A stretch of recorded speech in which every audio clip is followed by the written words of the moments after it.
guys, this is Katie Gilmore with Hot Mess Work at Home Mom, and today I want to talk to you a little bit about Facebook parties. So these are my top 8 tips for Facebook parties, and these are things that I have done in my business. You might need to adapt it a little bit for your business. So tip 1, you set up the event, not the hostess. Couple of reasons here. First of all, because then it gives you control of the event, the notification there. What am I trying to say? The description of the event. It gives you control over that. And also because if you are like me and you use Facebook parties quite a bit, you'll want to invest in something like SynchShare or use Hootsuite to help you post things in those events. And in order to do that, you have to set up the event on your page. So you want to set up the Facebook event about a week or so before you're going to have the party. Now, a lot of people do week-long Facebook events and just take orders that way. And that's perfectly fine. That's not how I do my Facebook parties. I do my Facebook parties on a certain date and time. So that's what this is all going to be based off of. So tip number 2 is hostess coaching. Hostess coaching is so important in Facebook parties. If your hostess does not know what they're supposed to be doing, then you can almost guarantee you're going to have a Facebook party dud. Your hostess needs to know that they need to be actively engaging with people on their party, that they need to private message their guests before they invite them. I suggest only inviting a small number of people. If people see an event that there's hundreds and thousands of people invited to, they're less likely to join than if you invited a small group of way less than 50 people. If you private message them and say, hey, I'm having a party and I wanted to know if you wanted to come to it, and invite them personally before you invite them into the event, then they're much more likely to come to the event. So that's very important that your hostess knows that, and you should have some sort of hostess coaching procedure that you use for all of your hostess coaching. Anyways, tip number 3, posts before the party should be meaningful and engaging. The biggest advice that I can give you about Facebook parties is to engage. Engage with the hostess, engage with the party goers, to talk to them just as if you were in a real party. My best Facebook parties have been when I have been on 2 different computers typing comments and almost getting kicked out of in fact, I have gotten kicked into Facebook jail for commenting too much because I was engaging with my customers. So it was my best party because I was talking to the customers just as if we were in somebody's home chit-chatting. One of the biggest things, and plus, then when you're engaging, your event is more likely to be shown on more people's news feeds. Tip number 4, the day of the party. There's 2 ways to do the party. As I said, I always have a certain day and time that I'm doing the party. But there's 2 different ways you can do it. You can either do it in posts. So everybody meets on the Facebook event at 8 o'clock and you post.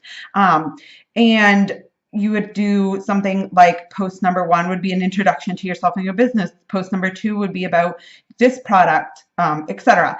You should have no more than 10 posts if that's what you're going to do. A lot of people say 5, and I think that's a little bit, you can get the information out in 5, but I feel like it's a little bit too constricting. And plus, when you're posting, in this type of way, when we're meeting at 8 o'clock, it's, you post 5 times, that doesn't take very long. It doesn't give you a lot of time to interact. So I say no more than 10.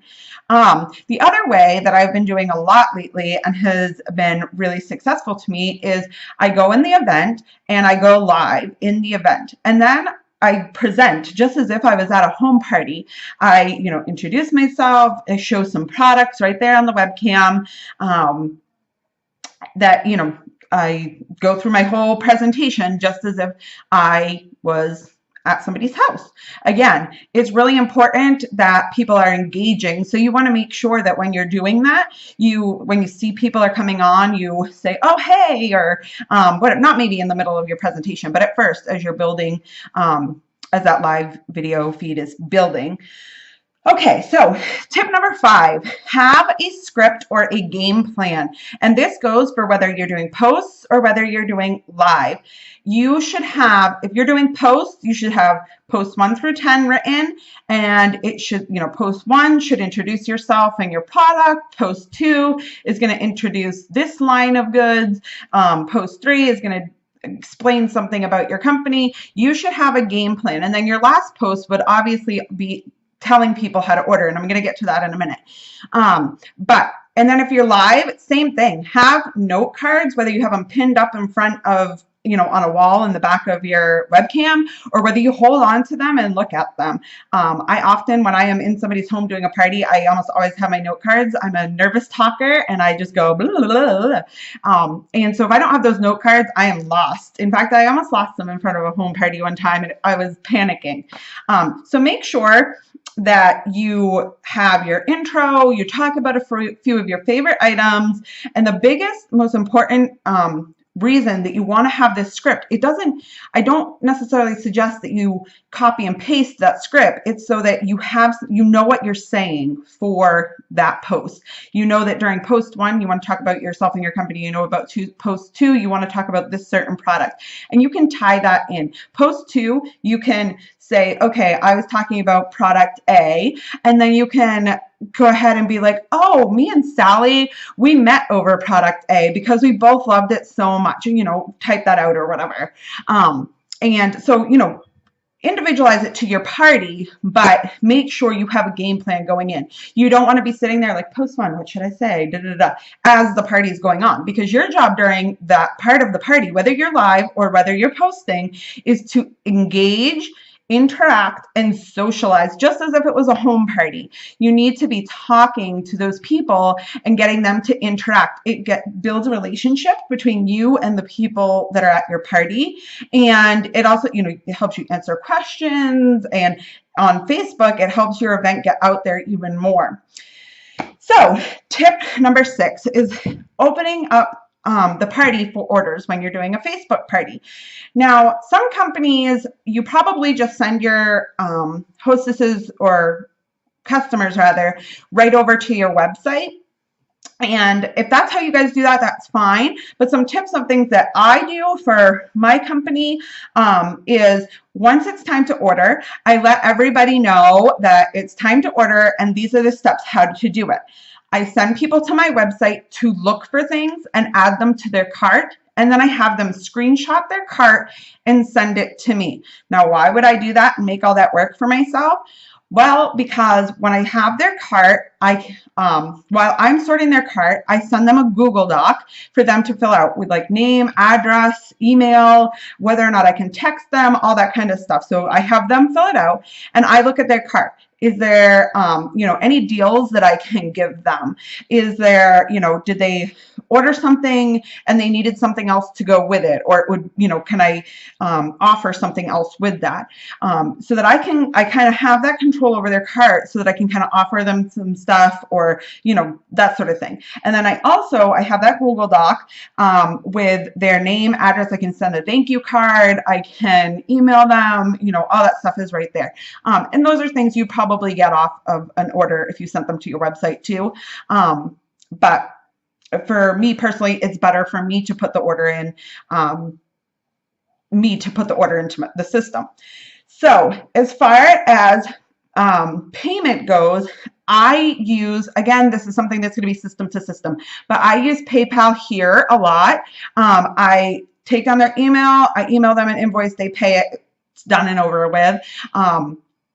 There's all kinds of there's Square and all different kinds of card readers. I don't necessarily know what the differences are. I just know that I use PayPal here and I like it and I'm happy with it. So that's how I do it. And then everybody goes and they shop around my website and then they screenshot their cart. They send it to me. I kind of, offer any deals that I can offer them while they're filling out their Google Doc, and then I email them their invoice, they pay it, and it's all done. And then later on I would put in their order, and with PayPal here you have a debit card, so it just works out really easy. Tip number 7, make sure that once the party is over and done, you make sure you thank the hostess and thank everybody for coming. And during that, going back to tip number 6, that also gives me the ability to, when they're during that checkout process, whether I'm offering them deals or whatever, I'm also able to say, hey, would you like to host a party? Or, you know, you were really good at getting everybody going in this event and stuff. Have you ever thought about direct sales and that sort of thing, offering them your opportunity? So back to tip number 7, making sure you thank your hostess and any customers, anybody who came, and just, you know, genuinely thanking just everybody that came. I see a lot of people thank individual orders, and that's fine too. But I think I personally just kind of like to thank everybody. I like thank them for just coming and hanging out with us, and not necessarily meaning that they have to order in order for me to appreciate them being there. And then also, with a Facebook event, you want to follow up. Everybody that came that said they were going or said maybe and either wasn't there or kind of commented a little bit but was kind of in and out, or said they were going to order and hadn't, you want to send them a quick message and just be like, oh, hey, we're closing out the party. Do you want to order? And then you would follow up normal, just like normal customers. Again, that Google Doc really comes in handy then. So I hope this isn't too long, and I hope this really helps you out, and make sure to like and subscribe. See you guys later.